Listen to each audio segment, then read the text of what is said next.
background is surgery and pros. And my whole thing that I've talked about for years is the physics and biology of the connection.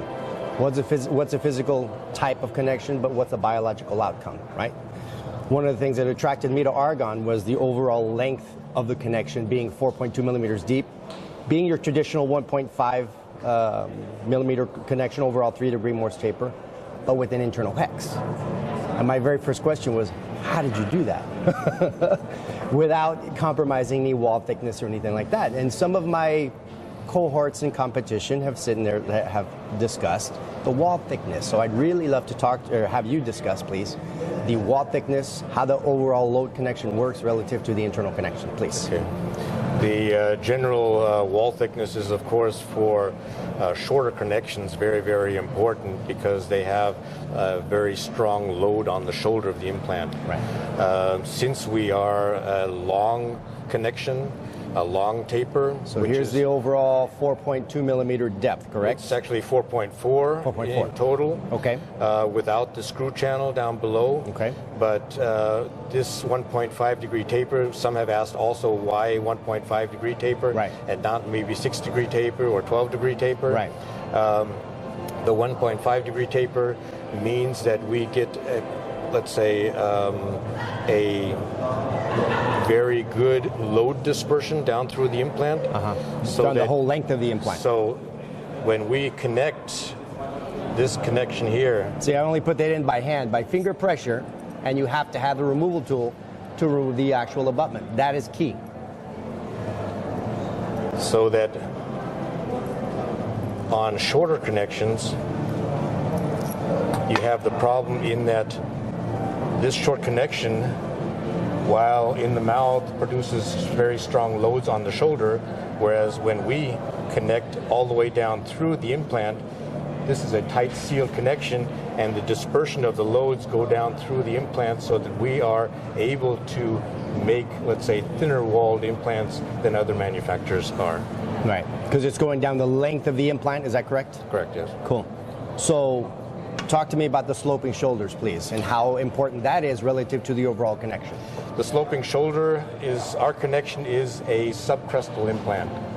So we purposely set the implant below the crest of the bone so that we actually get a bone closure and a bone collar around the implant shoulder. And the tapered shoulder, let's say the sloping shoulder, actually gives this bone collar.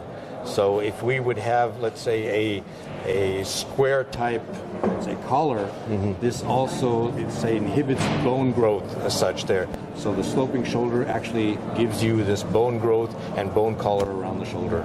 Right. So which adds to the overall strength of the connection by the biologic outcome. The support of the bone is also very important. Right. And of course, when we're placing it below, let's say, the cortical plate or subcrestally, we also get, let's say, a definite bone support around the implant. Which overall gives you a much better biologic result because of the thick tissue and so forth that you have on top. Correct. Another important feature, we've had many studies done in Europe as well as the US on the, let's say, bacterial seal, the micro movement free connection of the connecting parts here. Ziprich's work. Right. Correct. And we do have, of course, the best, tightest connection on the market here. We have now a new study that's coming out. It's called the abrasion factor. That's meaning when you don't have a very good connection or the connection is too short, even if it's a conical connection, you will have a movement in parts. Right. And when these parts are moving, you will have an abrasion. Titanium abrasion. Titanium abrasion, which is going into the bloodstream, going into the soft tissue. So this is a new study that's going to be developing now, and we try to, or that we are one of the few manufacturers, I think, that can produce an abrasion-free implant on the market. We've tested many, many implant companies, and they do generally have a problem, especially when you have a short connection. Even if it's a conical connection, a wide connection, you have the problem of micro movement and abrasion. Speaking of testing, that's a great point. So I know you already covered this, but your what do you call off-axis loader? What's the machine called? The Laredo? It's called the Dora. The Dora. So under our, at the angle that you put the implant, because I see one over there actually being tested now, and with all the different stress and so forth that you put on there, what was the overall result with this type of connection? This type of connection, let's say, takes very strong loads. These machines that you have is a norm that's called the 14801 norm, and implant manufacturers have to mechanically test their implants, test their connections. Each platform has to be mechanically tested, and the testing is getting, let's say, more involved. FDA is requiring also by titanium abutments as a MyTiBase abutment, that not only is the abutment and the implant tested, that also we have now a testing of, let's say, the parts that are put on top. So you have to test it as a system with the zirconium, with the glue that you're using, and test it as a complete system.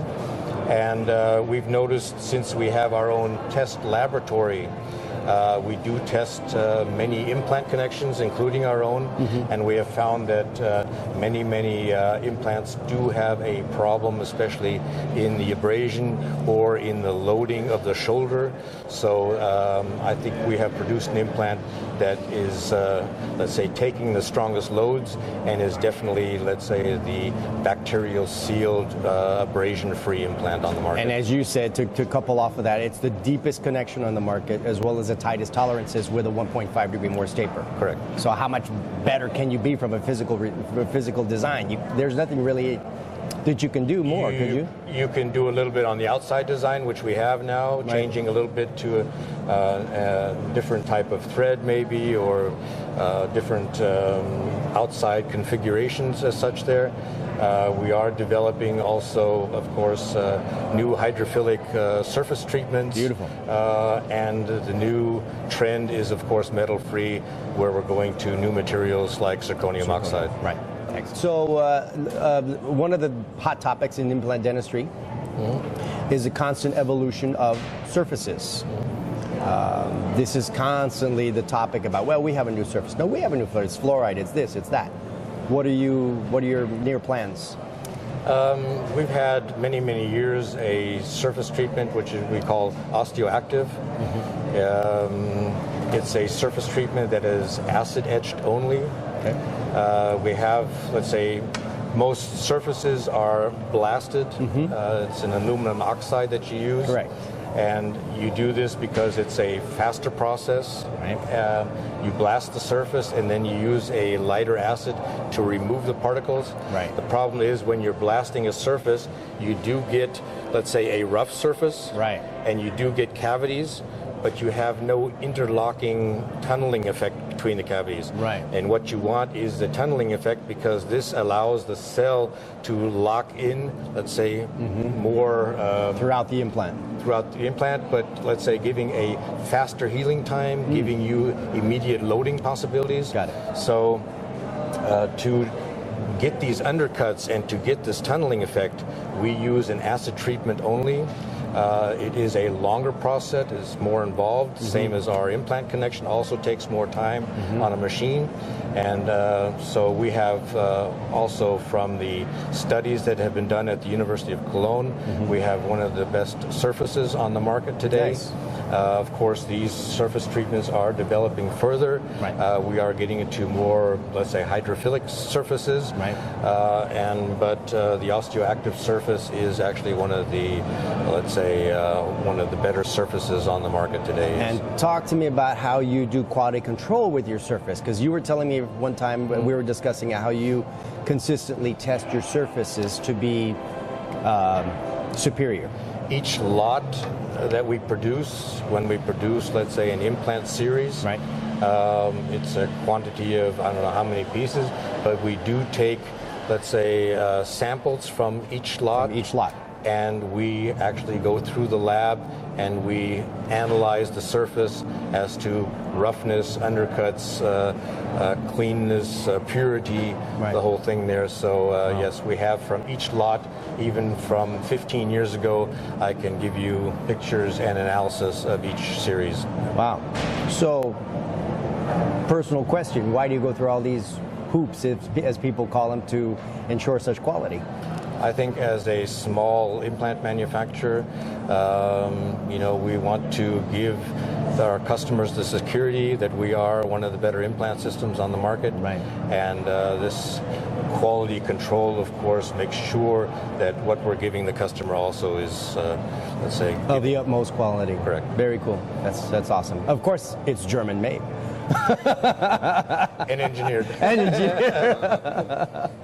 I think that means a lot throughout the industry because seriously, the German manufacturing is known for its detailed and perfectionistic. Of course, you're Swiss as well, but so I can appreciate that. So thank you very much again for your time. You're welcome. My name is Dr. Hassan Ali Askari. I am from Iran. I use Argon Implant for 3 years, and this is a very good implant. The best osseointegration and the best conical implant, and it has a very good abutment.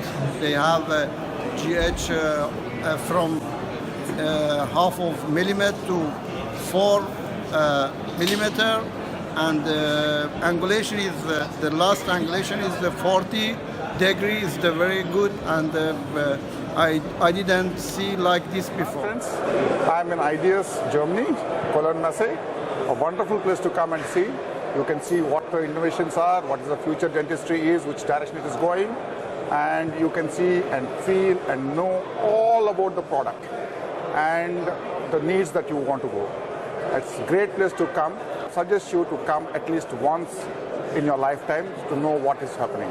I'm sure and bet on you, once you come, you will never stop coming here. It's a great place to come.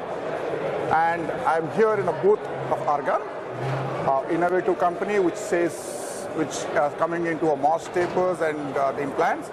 They are innovative company and a research-oriented company. A great implants. I think you should try them out if you are into implantology, and you'll like the connections, the quality that they produce. Thank you. See you all. This is Dr. Majid Al-Masri. I am from Jordan. I am maxillofacial surgeon. I have been practicing this field of dentistry for the last 37 years. My first implant was in 1988, and now I am Argon user, and I am the dealer of Argon in Jordan. I came to IDS to attend this great show, which will be held every other 2 years. I found lots of things to do and lots of products. I found that Argon booth is a spectra system with lots of the needs of our implantologists, such as variety of diameters, variety of lengths, and surgical guide services, and bone graft also. I hope for Argon